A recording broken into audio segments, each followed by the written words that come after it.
Has it stopped? I don't know. I see some lightning in the distance. Wait a minute. Oh, it's beautiful out. You know what? We have to thank Gerard Butler for this. And what was the satellite called? Well, who cares what the satellite is? We thank Gerard Butler. We thank Gerard Butler. Gotta thank the Dutch boy. Hashtag thank you, Gerard Butler. You saved us. It's beautiful out. The Geostorm. Welcome everybody to another movie review where we talk about Geostorm. And this is the latest, what is it, sort of disaster movie, I guess. Yeah, right? This is probably the fourth or fifth one I've seen in movie theaters in the last few years. I mean, all three of them were on Sci-Fi. So. Well, yeah, I don't know if we count those ones on Sci-Fi, but they're all basically the same. You know, some kind of global events. You know, the weather's out of control. It's out of control, or it's not even that. It's like, okay, there's a big old tornado attacking things, or lightning bolts, or hail, or sharks in tornadoes. We won't talk about that. That's not this kind of movie. Yeah, we won't talk about that. Maybe the sequel, but and next you have gorillas coming out of the sand. Yeah, something like that. I guess where would you like to start with Geostorm, sir? Well, how about we do a little bit of the cast listing so you know who's in this movie? You got Gerard Butler. You've got Abby Cornish.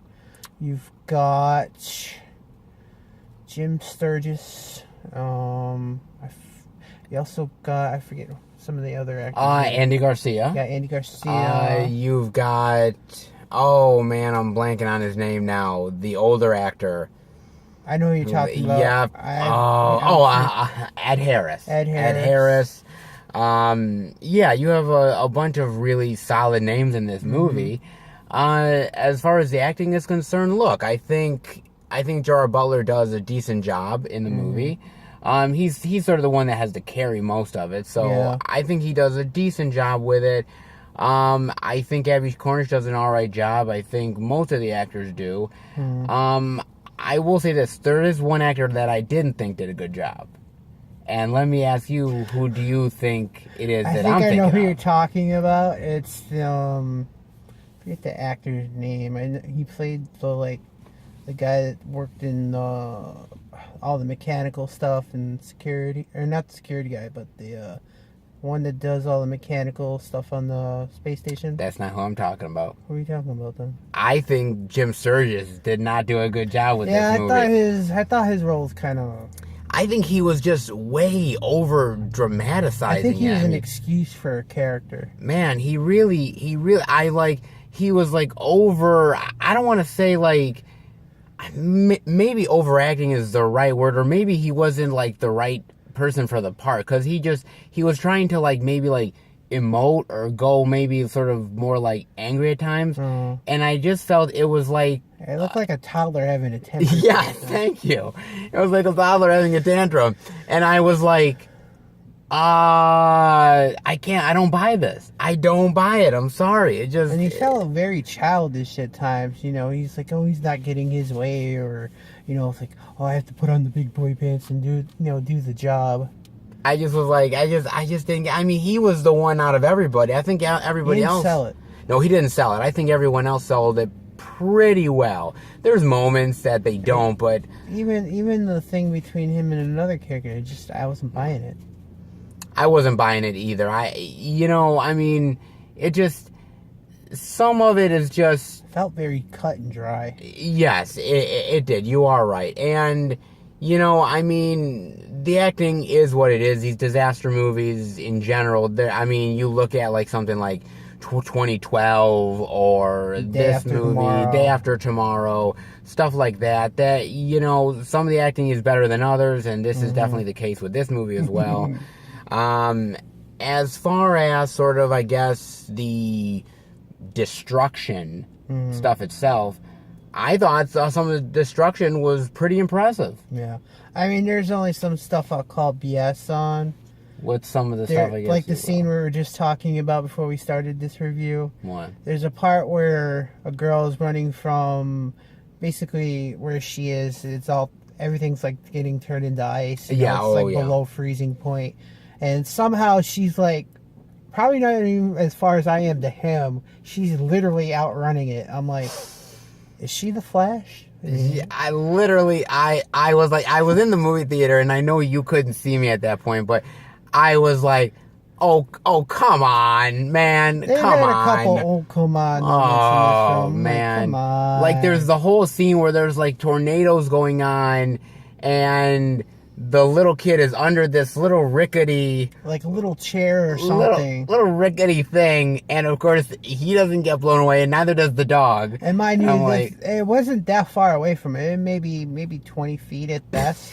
And mind you, this was a one big tornado. Was it a tornado or hurricane? It was like a series of tornadoes. It had to have been at least a T4 tornado. I mean, T4 is a really huge tornado. Yeah, I'm like, oh man. Considering he was probably only like 60 pounds, probably lighter than you, he should have got flown away like he was nothing. I was like, oh, and man.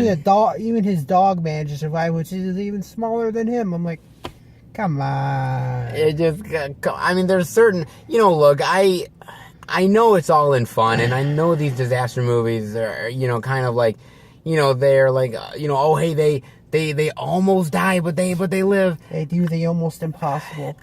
I don't know, maybe it's me being my cynical self at times, but there's too much convenience. There is, and at a certain point, I'm like, you know what, don't be afraid to just, like, take somebody out. And they take a lot of people out in this movie, so it's not like they're afraid to do it. They can't take out the main character, Well, some of these people aren't even main characters, is really the thing about it. It's convenience factor. Oh, they're related to the main character, or they're connected to somebody to the main character. Like, oh, this person is the second cousin of the sister's brother that we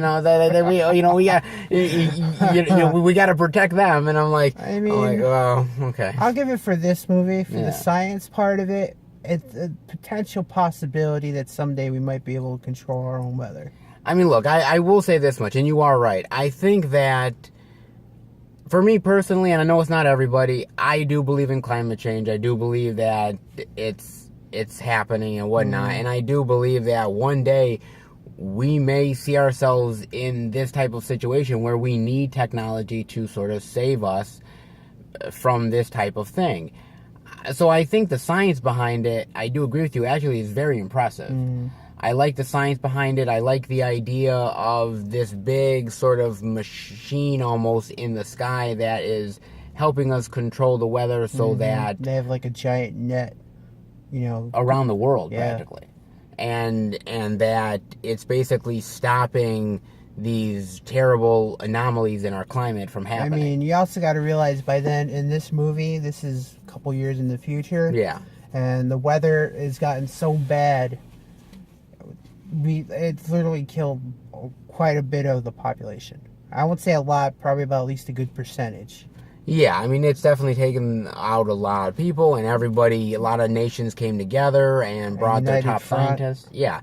Which is a rare thing to get nowadays, even if that. Yeah, it's a very rare thing indeed. And so they end up, coming together to build this machine in space called Dutch Boy. Mm-hmm.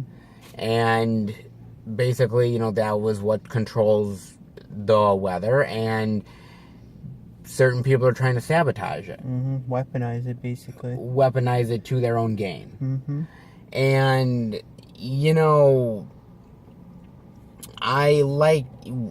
like that. We liked the destruction of it was pretty good. I will say this, I think the CGI is absolutely pretty damn good in this movie, man. I will admit that. I thought to myself, I'm like, I was trying to find those moments in the CGI where I'm like, I didn't really like believe it, but I'm like, damn, I believed most of it. It was really good. I was like, damn, CGI nowadays, if you got the money for it, boy, it's really good, I'll tell you. I mean, the only thing I could say that I didn't like in this movie was the main reason why it was being done. The sabotaging for the. Well, I mean, did you want to get into a little bit of spoilers? I mean, we might as well. Okay. I want to hear your opinion on it first before I give you mine. Sure. What did you think of... in the movie you find out that Ed Harris's character is basically sabotaging So he become president, by doing all this and changing the world order and basically all that. Yes. What do I think about it? Yeah, what's your opinion on the explanation why he was doing it? I liked his explanation far more than I liked the actual computer guy's explanation. Because when Gerard Butler is confronting this computer guy at the space station, because he's the one that's sabotaging the actual space station itself, he says, well, why are you doing this? Well, I don't get paid that much money. And So you're gonna kill a couple 100 million people for it. I don't get paid that much money, and you know what, and it's almost like that line from The Dark Knight.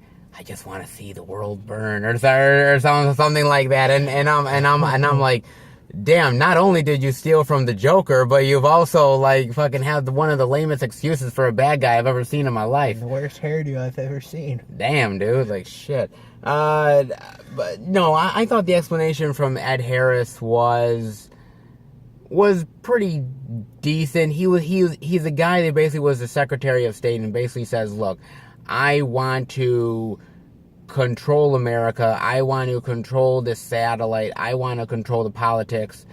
In order to do that, I'm going to do all of this elaborate plan in order to get me to that point. So yeah, I mean, I didn't mind it too much. It's typical bad guy fare, you know. It felt like a little bit like a Bond villain. I guess I could say this. Sure. I mean, it's yeah. I guess you could. I mean that, and the idea that, I mean, the spoiler section. The idea that basically, when the sabotage happens, the self-destruct goes on.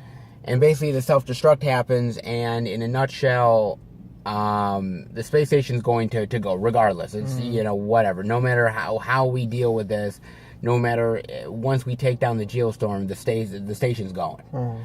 And basically, there's this whole scene where Gerard Butler is saying goodbye to his brother, played by Jim Sturgis. And it's a very heartfelt goodbye, and I'm like, oh, okay, the self-sacrifice, and I was like, okay, and I was kind of feeling it a little bit in my heart, my very cold heart. I was feeling it's not it. turning to hail like in Geostorm. Absolutely not, but it was a little. Call you Mr. Freeze. Yeah, I know, and it's like it was a little feeling in my heart, and then he's the Grinch. His heart's growing bigger.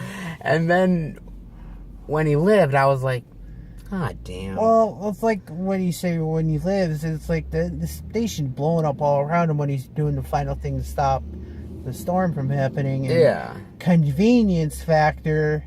Him and the commander of the station, they're both trying to get it, trying to get that done, and it's all exploding around him. A convenience factor. Oh, I see a satellite. We could possibly escape it. I'm like, come on. There's so many convenience factors in this movie, man. And I just want to say that, off the bat, this movie is directed by Dean Devlin. Now, Dean Devlin has been the producer of a lot of Roland Emmerich movies. Independence Day, Stargate, The Day After Tomorrow, Universal Soldier, 2012, you name it. So this guy knows a lot about disaster movies or stuff like that. And, to me, disaster movies worked really well in the 80s and 90s. For some reason, they worked really well then. I don't know if it was better stories or... I think it's because we had less CGI back then. CGI wasn't as good as it was today. Maybe. But I thought you're trying to take a lot of those disaster elements that were part of the 90s and 80s sort of disaster movie stuff and try to put it in this movie, like the convenience factors and... paper-thin characters that you really don't get to know. And does it fully work? Well, some of it does, but I don't think all of it. I mean, there was a couple lines I thought were okay, funny, but other than that, this movie was almost borderline for me. You know, I mean, it wasn't really high, it wasn't really low. It was just like right dead center. It's right dead center of like, well, it's like, okay, it doesn't really, completely wow you, but it's I not, mean, the problem is I've seen too many movies like this, and they're like, probably like you said, the ones back in the earlier days were a lot better for me.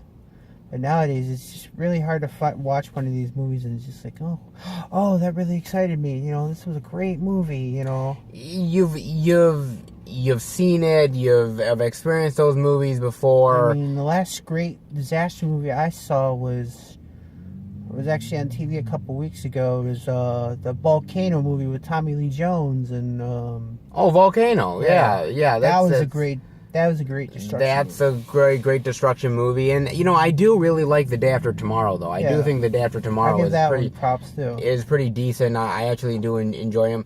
I do like disaster. I would even consider Independence Day a disaster movie in a lot of ways, which is a really great movie. I mean, all I could say is one thing that they have in common with all these movies: the insurance companies for these places, they're like, all right. The insurance companies are like, burn, baby, burn, They'd be like burning the bills. They probably got a whole stack of hundreds. I'm like, he's smoking with their cigars. So it's like They're probably rolling it up to make their own cigarettes. Oh my God. Or marijuana. But no, you know what, it just, to me, I will say this much, though. I did find out something today about it, that basically this movie was filmed over 3 years ago. Really? This movie was filmed over 3 years ago, and last year it got, like, extensive reshoots. And, you know what? I think the problem is, I think this film, I don't think the studio, I think a lot of people didn't have a lot of faith in it. I think that basically they retooled the movie a lot. I think they ended up like not really believing in it. They delayed the movie a lot. It's not a terrible movie, and it's not something there's some stuff that just needs improvement. Yeah, it's not something I think that, you would feel like you've wasted your money watching, but it's not a total clunker. It's not a total clunker, but I think it's something that you sit there like saying, God, this was done so much better in X, Y, and Z movie or something, and you're like thinking like, this is just standard generic fare that if it was a lesser budget movie probably would be on the Sci-Fi Channel. So, I mean, what are your final thoughts and grade rating on Geostorm, sir? I think basically we both pointed out what we liked and disliked about this film. I mean, like you said, there was a lot of stuff that just wasn't connecting in this film. Yeah. I mean, I'll give it to this. The tech that they introduced in this movie, I thought that was impressive. If it wasn't for that and the destruction by the storms that you see in this film, I mean, that's probably the only stuff I buy in this film. Everything else just felt bleak, felt dry. It felt bleak, it felt dry, it felt been there, done that. There's no investment in this movie. There's no investment. Paper thin characters that you barely get to know and barely ever really have much of a connection to. No really character development in it. Mm-hmm. I think the CGI is incredibly impressive. I think the technology is impressive. Mm-hmm. The convenience factors, They very taunted. Lately, they've been doing that in quite a few films. Yeah, it's just one of those things where it's like you're sitting there saying, "Come on," more than you actually are riveted by everything. So for me, it's sort of a middling movie. What is your grade rating, sir? Oh, maybe if they'd fixed all the problems we just talked about, it probably would have been at least a B plus type movie. For me, this is with all those problems that we just said, I'd have to give this movie probably a C minus. A C minus, a high, low, or just middle C minus. Middle C minus. To me, I'm actually gonna go a low C. I'm gonna go a low C. So just a little bit higher than I'm just a little bit higher than you are, a low C. But for me, it's like, look, it's not a waste of money to see it, but I would probably, if I was saying to anybody, wait till it hits on Netflix or something like that. And you see a god awful long number of those, and and then Netflix. Yeah, so you might as well just wait for that. So, yeah, it's beautiful out. I'm hoping that the Geostorm actually ends up holding. Make sure you always keep an eye on the Weather Channel. Holding. And I want to say again, thank you, Gerard Butler, for saving our lives. I appreciate it. You are a man of honor. Again, hashtag thank you, Gerard Butler. And don't forget all that convenience factor you always get. Hey! All right, guys. Thank you for watching the review. If you liked it, definitely give it a thumbs up. And we will be back next time for another movie review. Take care, guys.